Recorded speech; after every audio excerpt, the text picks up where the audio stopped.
सांप को कितना भी दूध पिलाओ वो डसना नहीं छोड़ेगा।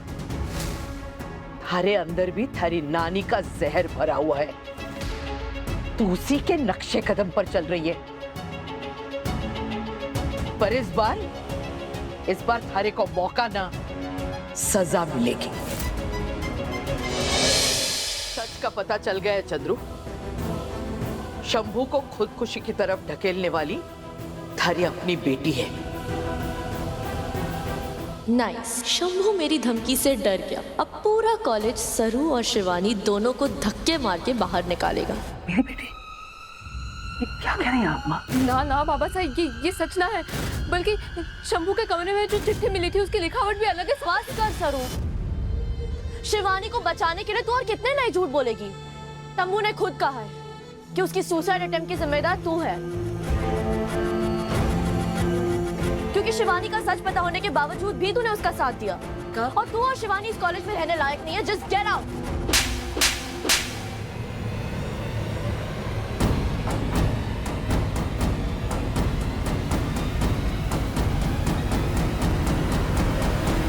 हमारी बात तो पूरी होने देती अनिका। शंभू को खुदकुशी की तरफ ले जाने वाली थारी बेटी है, लेकिन वो बेटी सरू ना है, वो अनिका है।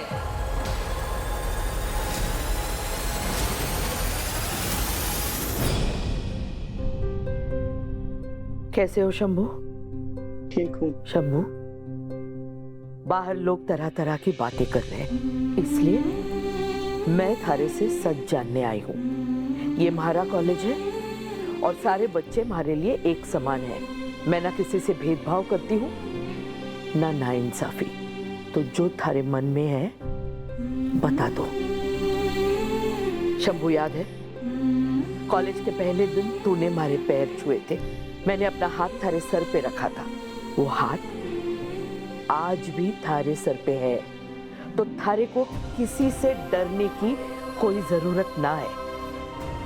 अगर थारे एक सच से किसी बेगुनाह की जिंदगी बच जाएगी तो अच्छी बात है ना। मैं सिर्फ इस कॉलेज की मालकिन ना हूं, यहाँ के हर स्टूडेंट की माँ हूं। तो अपनी माँ पे विश्वास करो और बिना डरे सब कुछ बता दो।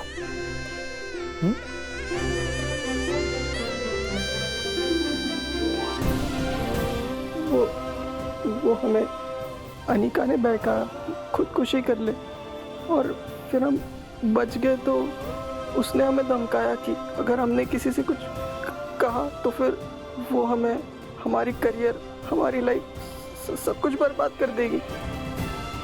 और उसने हमें सारा इल्जाम सरू और शिवानी पे डालने के लिए कहा। सांप को कितना भी दूध पिलाओ वो डसना नहीं छोड़ेगा। थारे अंदर भी थारी नानी का जहर भरा हुआ है। तू उसी के नक्शे कदम पर चल रही है। पर इस बार थारे को मौका ना सजा मिलेगी। Anika, I can't believe you did this. तुम्हारी वजह से एक मासूम की जान जाने वाली थी। How disgusting. हमारे को हराने के चक्कर में तो इतना खो गई कि उस शंभू को मौत के मुंह में डाल दिया। अनिका, आज तो सारी हदें पार कर दिए तूने। आज तूने हमारा सर, हमारी आंखें शर्म से नीचे झुका दिया अनिका। लेकिन आज तूने गलती ना की है, तूने पाप किया है, पाप। नो दादी, ट्राई टू अंडरस्टैंड। बात ये है कि माँ, आपको इसकी कोई बात सुनने की जरूरत नहीं है। इसने जो किया है ना, इसके लिए इसे जेल की सजा होनी चाहिए। बाबा साहब, इस बार तुम कुछ नहीं बोलोगी। अनिका को नहीं बचाओगी तुम, ओके? हाँ सरू, तू हर बार रिश्ते के बारे में सोचती है, परिवार के बारे में सोचती है और इसे माफ कर देती है। लेकिन इस बार इसे माफी नहीं, सजा मिलेगी। दादी साहब, इस बार मैं भी आपके और बाबा साहब के ही साथ हूँ। अनिका को उसके किए की सजा मिलनी चाहिए, लेकिन ऐसे पुलिस को बुला के ना, क्योंकि अगर हमने पुलिस को बुलाया ना तो शंभू भी इस सब के बीच में फंस जाएगा। सुसाइड अटेम्प्ट भी तो एक गुनाह है, ऐसे में उसका फ्यूचर बर्बाद हो जाएगा। इसलिए ये मामला अठे शांति से निपटा लेते हैं और फिर घर जाके तय करते हैं कि अनिका को क्या सजा मिलनी चाहिए।